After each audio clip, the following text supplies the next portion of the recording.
السلام علیکم ورحمۃ اللہ وبرکاتہ۔ عزیز دوستو اور میرے پیارے طلبہ و طالبات، اپنے بیٹے یا بیٹی کی بلند آواز آپ کے یا کسی بڑے شخص کے ساتھ بولنے پر خاموش رہنا انہیں بد زبانی اور بے باکی سکھاتا ہے۔ اپنے بیٹے یا بیٹی کے کسی بات یا نظر سے آپ یا کسی اور کا مذاق اڑانے کو نظر انداز کرنا انہیں دل کی سختی، بدتمیزی اور بدسلوکی سکھاتا ہے۔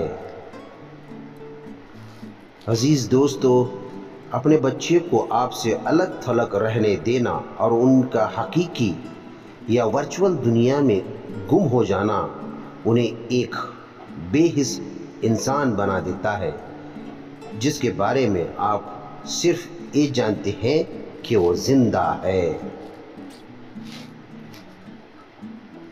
عزیز طلباء و طالبات، فرض عبادات چھوڑنے کی اجازت دینا دل اور روح کو بہرا بنا دیتا ہے اور انہیں زندگی میں کوئی محفوظ پناہ گاہ نہیں ملتا۔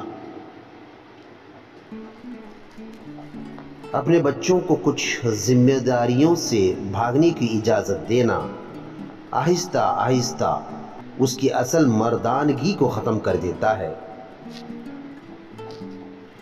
عزیز دوستو، اپنی بیٹی کو الفاظ، اعمال اور لباس کے لحاظ سے حدود سے تجاوز کرنے کی اجازت دینا اسے عزت کے بجائے تحقیر کی نظروں کا شکار بنا دیتا ہے۔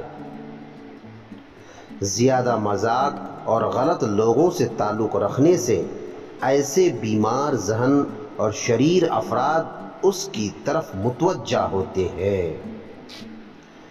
غلطیوں کو بار بار دہرانے کی اجازت دینا انہیں عادت اور معمولی بنا دیتا ہے، کیونکہ جو سزا سے بے خوف ہو وہ بدتمیز ہو جاتا ہے۔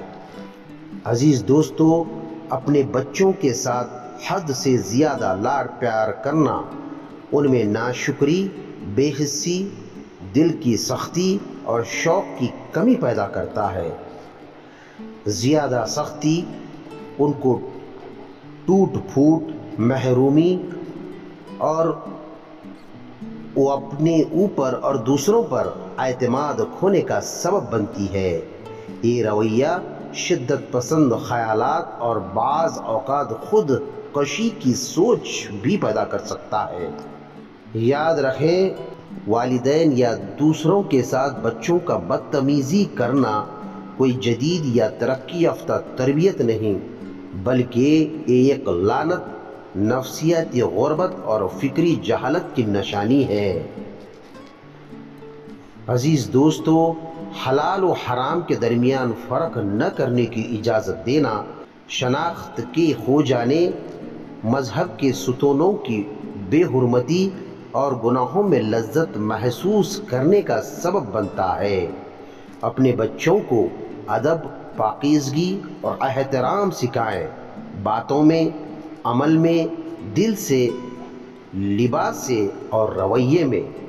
ایسا نہ ہو کہ فاصلوں کو ختم کر کے وہ آپ کا مذاق اڑانے لگیں یا تعلقات میں سرد مہری اور بے حسی غالب آ جائے، یہاں تک کہ بڑھاپے میں بھی ان کا ساتھ اور محبت کھو دیں۔ عزیز دوستو اور میرے پیارے طلبہ و طالبات، یاد رکھیں، نہ تو اپنے بچوں کو اتنا لاڈ پیار دیں کہ وہ بگڑ جائیں اور نہ ہی اتنا سخت بنائیں کہ وہ نفرت اور دوری اختیار کر لیں۔ ان کے ساتھ سختی بھی کریں، دوست بھی بنیں، ہمدرد بھی رہیں اور رہنما بھی بنیں۔